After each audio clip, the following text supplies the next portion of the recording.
Previously on Hamlet the series. Go, Captain. For me, greet the Danish king. Tell him that by his license Fortinbras craves the conveyance of a promised march over his kingdom. And now, Laertes!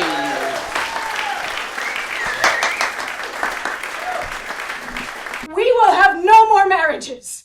Those that are married already, all but one shall live. The rest shall keep as they are. To a nunnery go! That her garments, heavy with their drink, pull the poor wretch for melodious lay to muddy death. Alas, then she is drowned. For the same Lord I do repent. I will bestow him, and will answer well the death I gave him. I bought an unction of a mountebank so mortal that but dip a knife in it where it draws blood. No cataplasm so rare can save the thing from death that is not scratched withal. And that she calls for drink, I'll have prepared her a chalice for the nonce. I must to England. You know that. I had forgot. It is so concluded on. There's letters sealed. And my two schoolmates, whom I will trust as I will adders fanged, they bear the mandate. They must sweep my way and marshal me to knavery. For 'tis the sport to have the engineer hoist with his own petard, and it shall go hard. But I will delve 1 yard below their minds and blow them at the moon.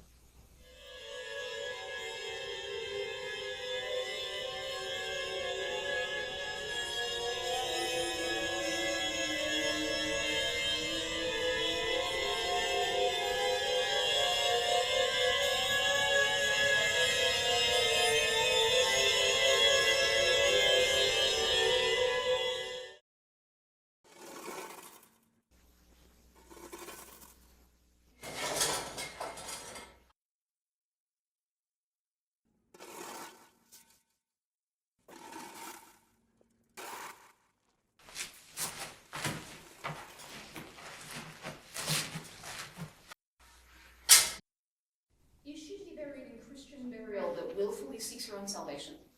I tell thee she is. Therefore make her grave straight. The crowner hath sat on her and found it Christian burial. How can that be unless she drowned herself in her own defense? Why 'tis found so. It must be se offendo, it cannot be else. For look, here lies the point. If I drown myself wittingly, that argues an act. And an act hath 3 branches. It is to act, to do, to perform. Argyle, she drowned herself wittingly. Nay, but here, good Lady Delver. Good, give me leave. Here lies the water. Good. Here stands the man. Good. If the man go to this water and drown himself, it is will he, nil he goes. Mark you that. But if the water come to the man and drown him, he drowns not himself. Argyle, he that is not guilty of his own death shortens not his own life. But is this law? Aye, marry, it is Croner's quest law. We had a truth on it. If it had not been a gentlewoman, she should have been buried out of Christian burial. Ah, why there thou sayest. And a pity it is that great folk should have countenance in this world to drown or hang themselves more than any other Christian. Come, my spade. There is no more ancient gentleman than gardeners, ditchers, and grave makers. They uphold Adam's profession. Was he a gentleman? Why, he was the first that ever bore arms. Yet he had none. I'm a heathen. How dost thou understand Scripture? The Scripture says Adam digged. Could he dig without arms? I'll pose another question to thee. If thou answerest not to the purpose, confess thyself. Go to. What's he that builds stronger than a mason, a shipwright, or a carpenter?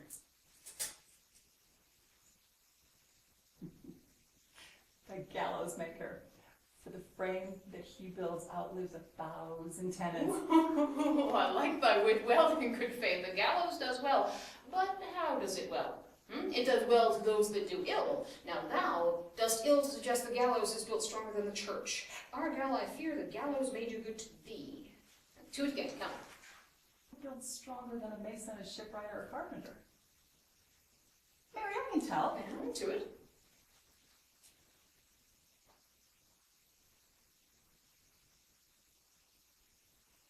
Mas, I cannot tell. Cudgel thy brains, know more about it, and when you are asked again, tell them the grave maker, the houses he makes last till doomsday. Go, get me to yawns. Fetch me a stupid liquor.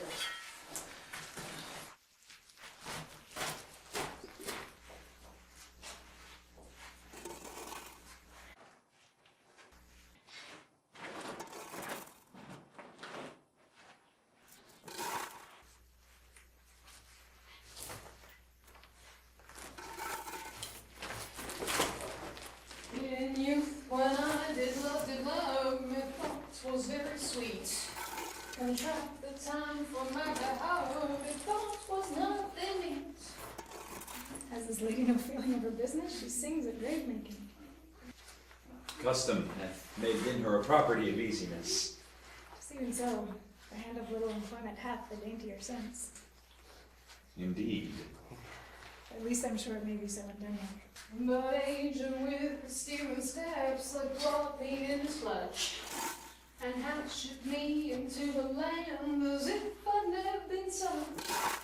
That skull had a tongue in it and could sing once. How the wench jowls it to the ground as if it were Cain's jawbone after the first murder. It might be the pate of a politician which this ass now overreaches, one that might circumvent God, might it not? It might, my lady. Or of a courtier, which could say, "Good morrow, sweet lord. How dost thou, good lord?" It might be my lord such a one that praised my lord such a one's horse when he meant to beg it, might it not? Aye, my lady. Or even so. And how my lady worms chapless and knocked about the mazzard with a sexton's spade. Here's fine revolution, and we have the trick to see it. Did these bones cost no more the breeding, but to play at loggets with them? Mine ache to think on it.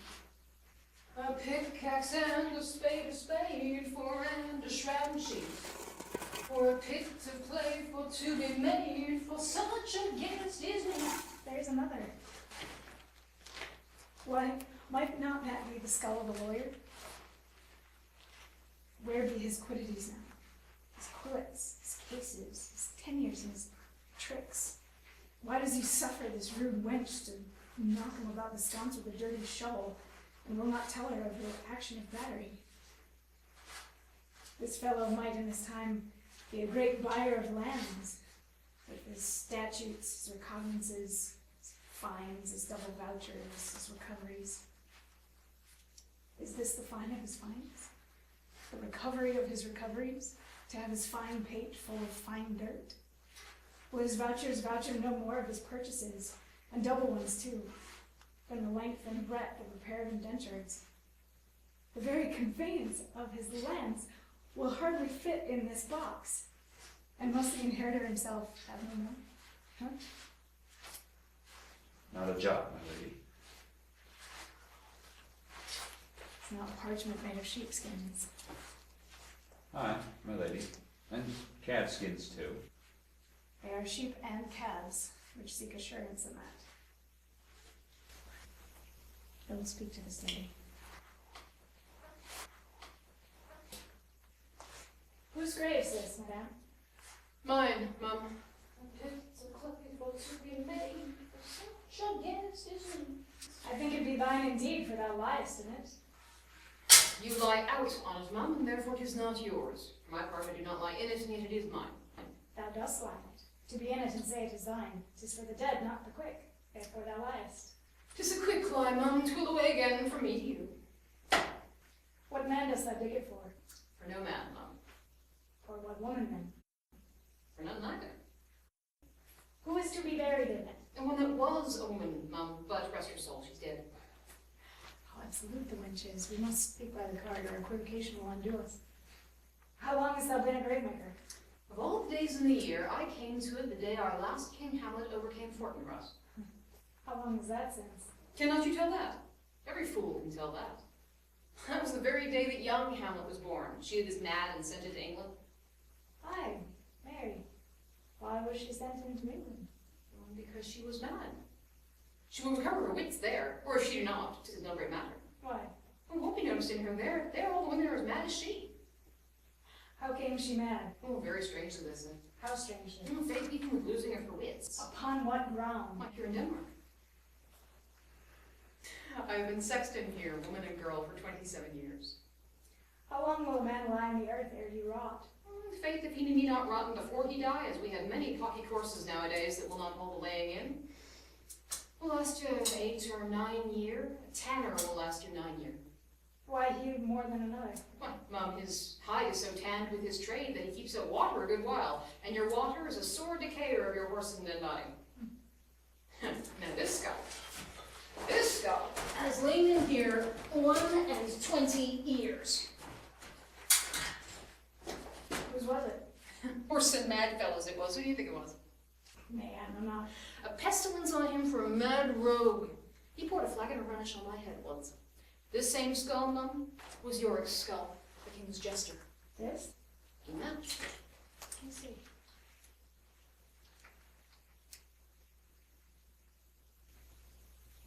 That's poor Yorick. I knew him, Horatio. Fellow of infinite jest, most excellent fancy. He hath borne me on his back 1,000 times. And now how abhorred in my imagination it is. My gorge rims at it. Here hung those lips that I have kissed, I know not how oft. Where be your jibes now? Your gambols, your songs, your flashes of merriment that were wont to set the table at a roar? Not one now to mock your own grinning. Quite chapfallen. Now get you to my lady's chamber and tell her, let her paint an inch thick, and to this favor she must come. Make her laugh at that. Prithee, Horatio, tell me one thing. What's that, my lady? Dost thou think Alexander looked to this fashion in the earth, E'en so. and smelt so? E'en so, my lady. To what base uses we return, Horatio? Why may not the imagination trace the noble dust of Alexander till we find him stopping a bone hole? 'Twere to consider too curiously, to consider so. No, faith, not a jot. Alexander died, Alexander was buried, Alexander returneth to dust. The dust is earth, of earth we make loam. And why of that loam, whereto he was converted, might not they stop a beer barrel? Imperious Caesar, dead and turned to clay, might stop a hole to keep the wind away. Oh, that earth that kept the world in awe might patch a wall to expel winter's flaw.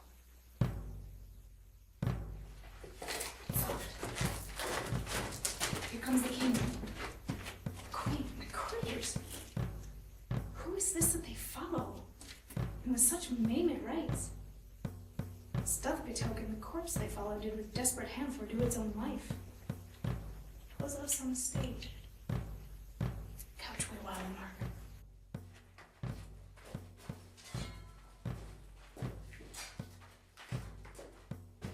That is Laertes, a very noble youth, Mark.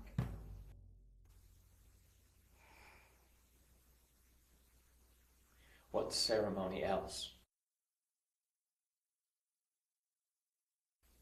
What ceremony else? Her obsequies have been as far enlarged as we have warrant. Her death was doubtful, and but that great command o'ersways the order, she should in ground unsanctified have lodged till the last trumpet.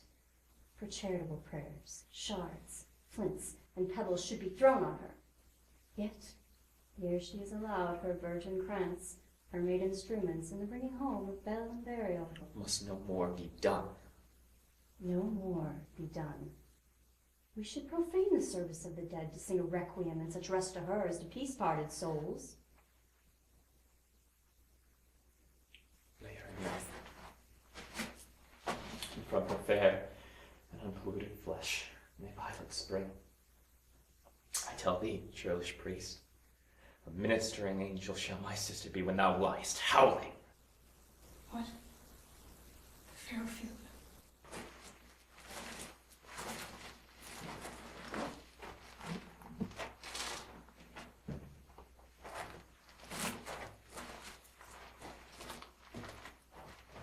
Sweets to the sweet.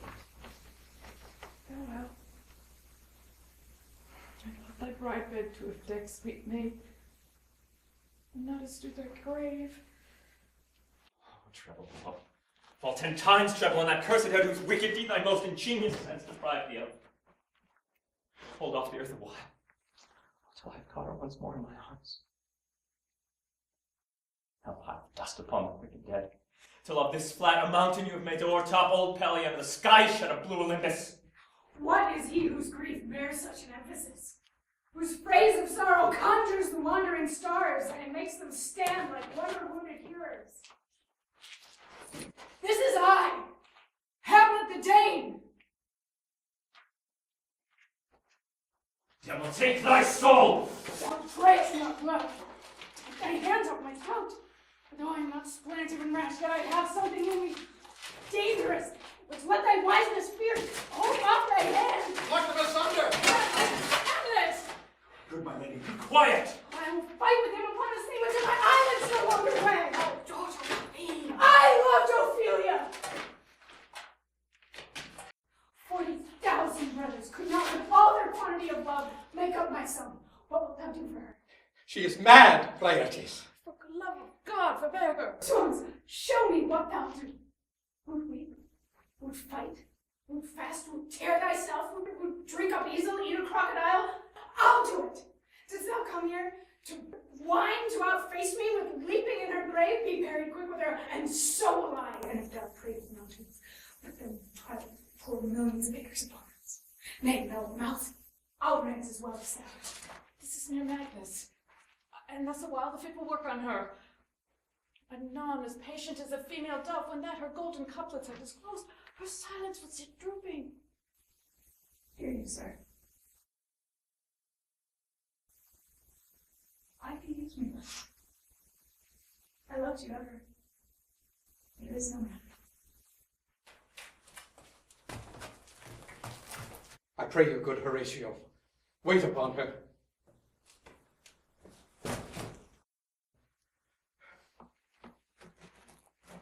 Strengthen your patience in our last night's speech. We'll put the matter to the present push. Good Gertrude, put some watch over your child. An hour of quiet shall we shortly see. Till then, in patience our proceeding be.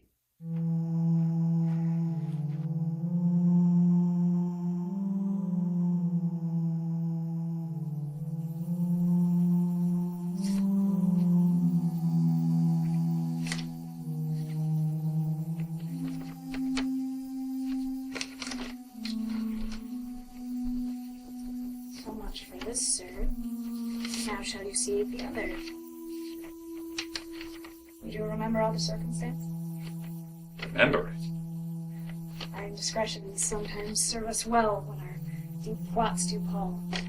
And that should teach us there's a divinity that shapes our ends, rough hew and how we will. That is most certain.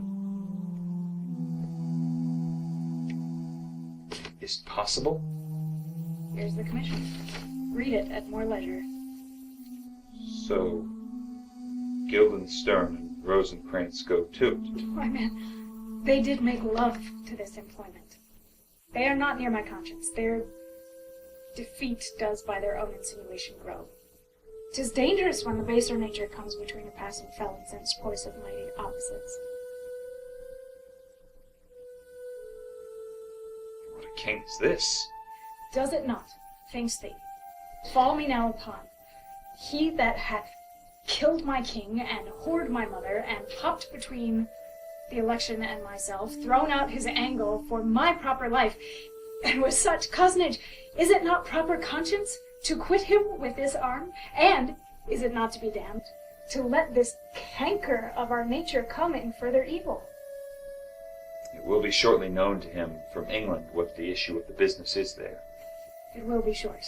The interim is mine, and someone's life no more than to say one. But I am very sorry, good Horatio, that to Laertes I forgot myself. For by the image of my cause I see the portraiture of his. I'll court his favours. But sure, the bravery of his grief did send me into a towering passion. But peace, who comes here? Your ladyship is right welcome back to Denmark. I humbly thank you, madam. Dost know this waterfall? No, good my lady. Thy state is the more gracious, for it is a vice to know her. Sweet lady, if your ladyship were at leisure, I should impart a thing to you from his majesty. I will receive it with all diligence of spirit. Put your jacket to its right use. 'Tis to be worn. I thank your ladyship, it is very hot. No, believe me, it is very cold. The wind is northerly. It is indifferent cold, my lady, indeed.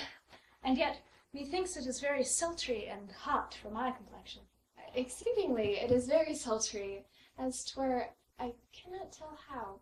But, my lady, his majesty bade me signify to you that he has laid a great wager on your head. Yea, this is the matter. I beseech you, remember. Nay, good my lady, for my knees, in good faith.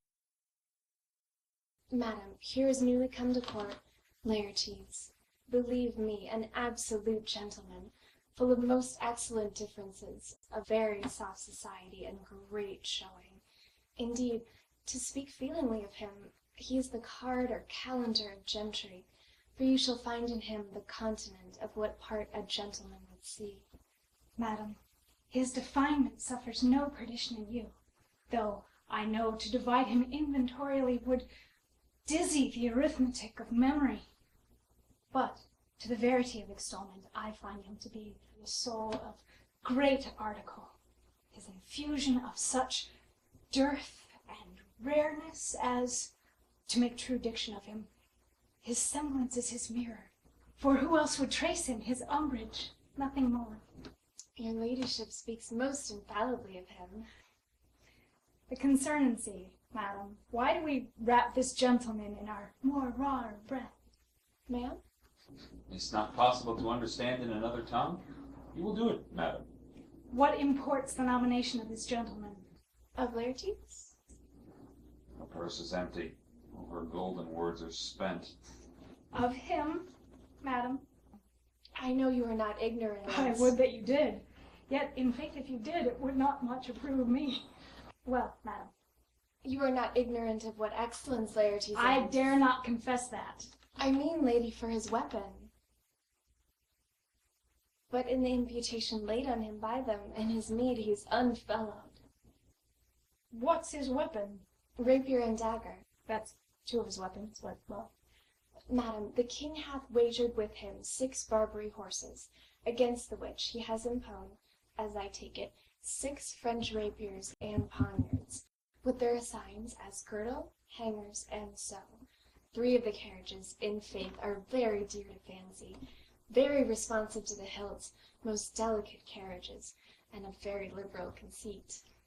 What call you the carriages? I knew you must be edified by the margent ere you had done. The carriages, ma'am, are the hangers.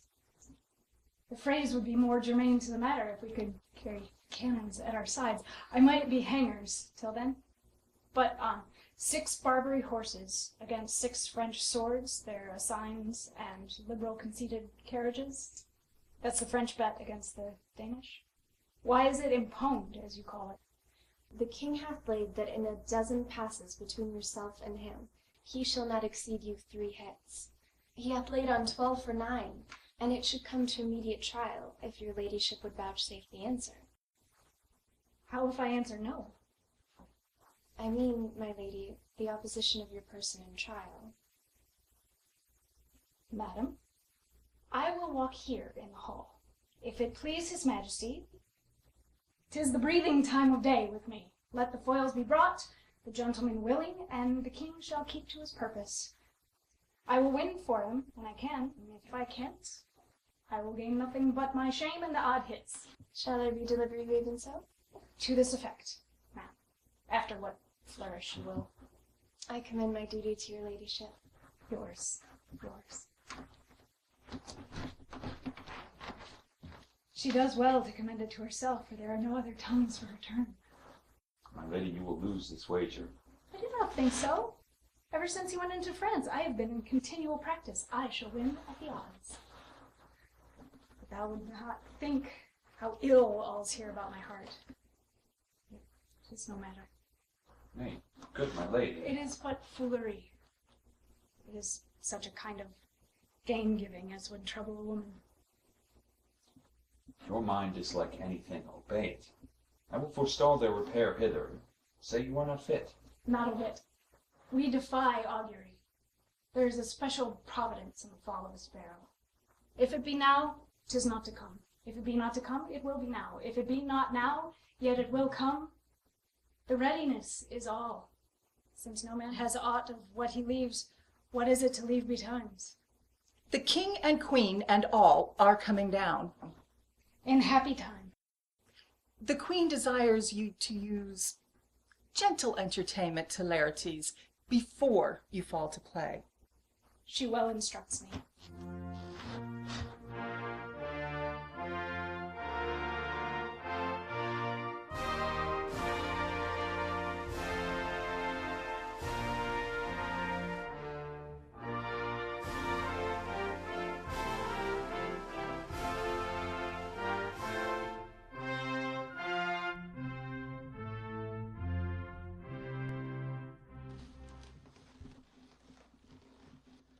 Come, Hamlet, come, and take this hand from me.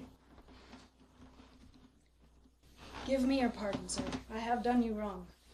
But pardon it, as you are a gentleman. This presence knows, and you must needs have heard, how I am punished with sore distraction. What I have done that might your honor, nature, and exception roughly awake, I here proclaim was madness. Was Hamlet wrong, Laertes? Never, Hamlet. If Hamlet from herself be taken away, and when she's not herself does wrong Laertes, then Hamlet does it not. Hamlet denies it. Who does it then? Her madness. If it be so, Hamlet is of the faction that is wronged. Her madness is poor Hamlet's enemy.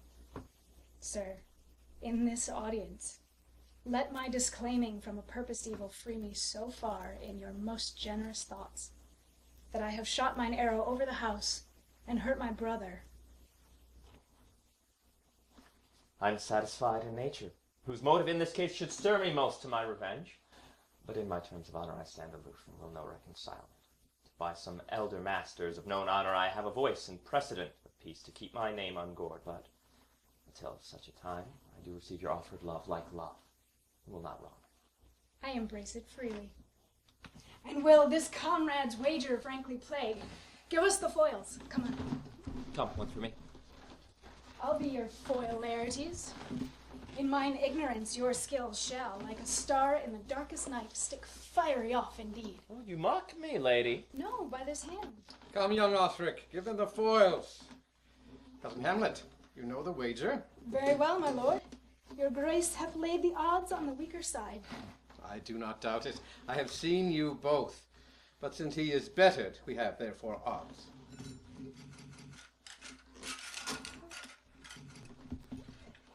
This one's too heavy. Let me see another.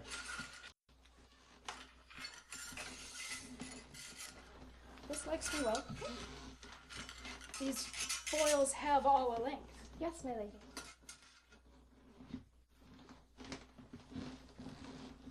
Set me the stoups of wine on this table. If Hamlet give the first or second hit, let all the battlements their ordnance fire.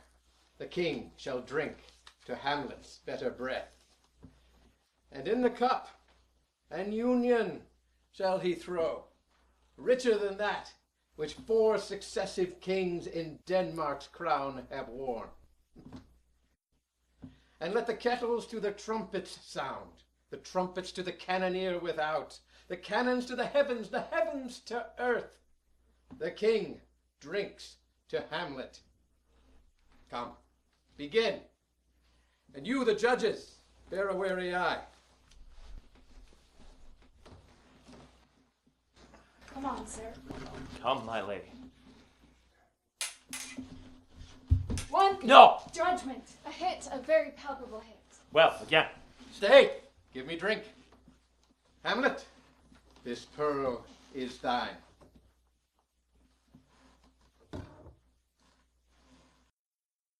Here's to thy health.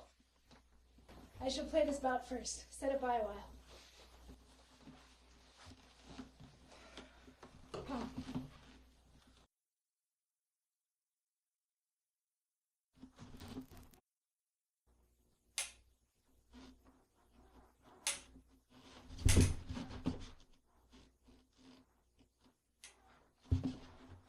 Another hit. What dead, I do confess. Our girl shall win. Oh, she's fat and scant of breath. Here, Hamlet, take my napkin, wipe thy brow.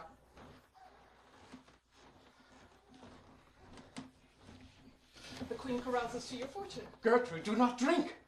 I will, my lord. I pray you pardon me. I dare not drink yet, madam. By and by. Come, let me wipe thy face.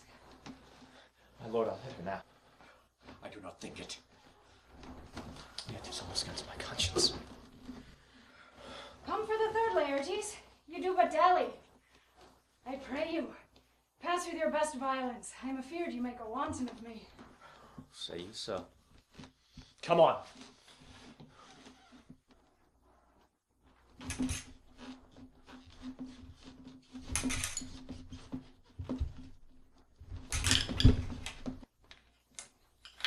Nothing, neither way.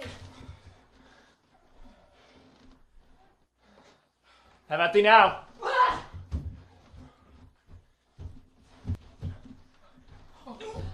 Part them, they are incensed. Nay, come again. Look to the queen there, ho! They bleed on both sides. How is't, my lady? How is it, Laertes?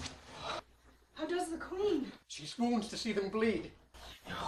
No, this drink. Drink. Your hand. I am poison.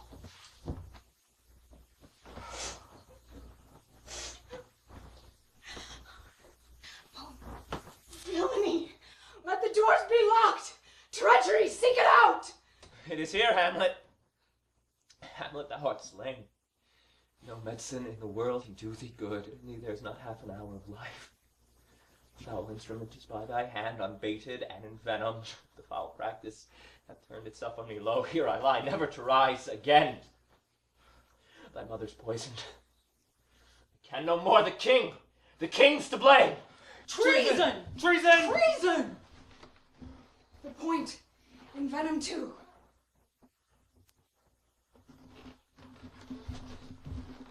Venom to thy work! Ah! Oh, yet defend me, friends. I am but hurt. Here, thou incestuous, murderous, damned Dane, drink off this potion. Is thy union here? Follow my mother. Justly served. It is a poison tempered by himself. Exchange forgiveness with me, noble Hamlet. Mine and my father's death come not upon thee, nor thine on me. Heaven make thee free of it. I follow thee. I am dead, Horatio.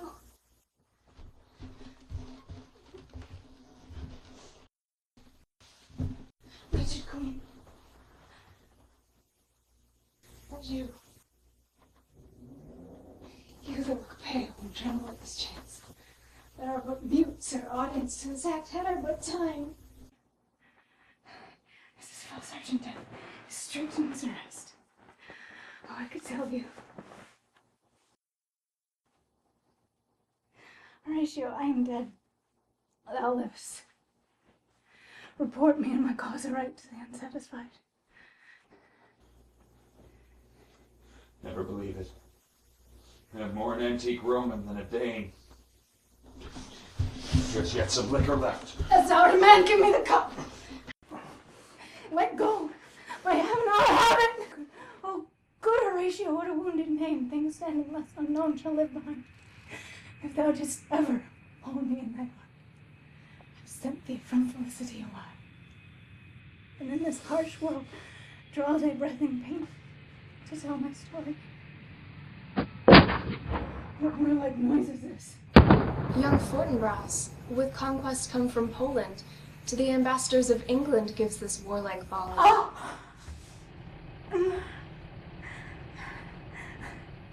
I die, Horatio.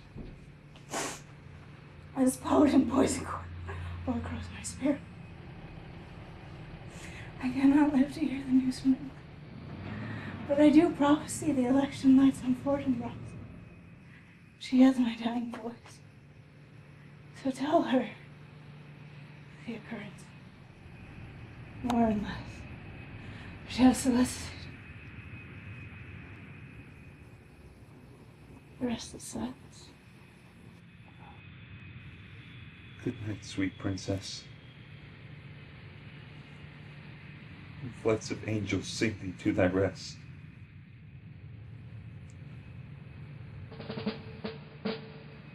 Is the drum come hither? Where is the sight? What is you would see? If aught of woe or wonder, cease your search.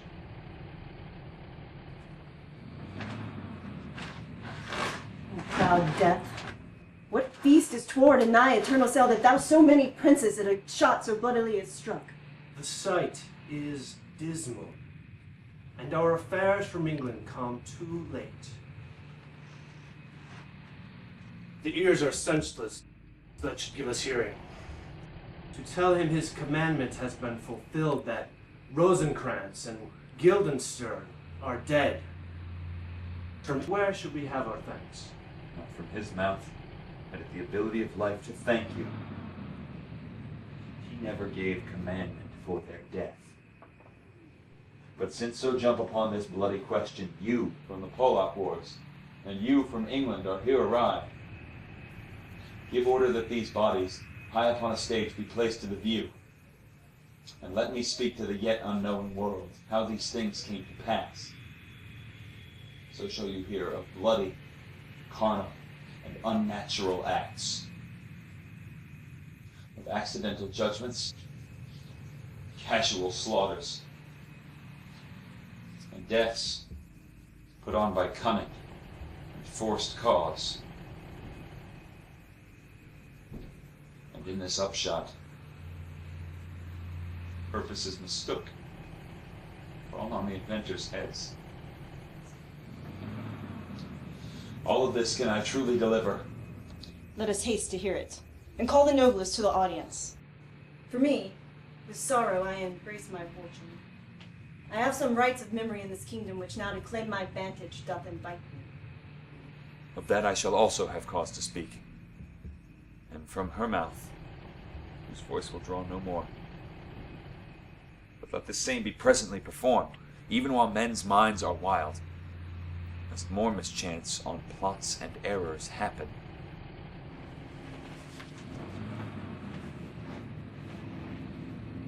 Let 4 captains bear Hamlet, like a soldier, to the stage. For she was likely, had she been put on, to prove most royally. And for her passage, the soldiers' music and the rites of war play loudly for her. Take up the bodies. Such a sight as this becomes the field, but here shows much amiss. Go, bid the soldiers shoot.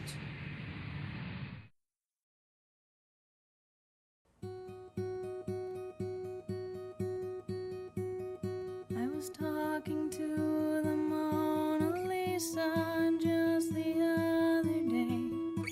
She smiled and remarked to me, aren't they funny? They flock to me as if I'm something special, great and grandiose.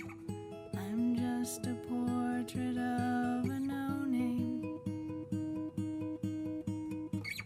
I replied to the Mona Lisa, yes, they're all funny. Took my camera out and snapped her picture. I was told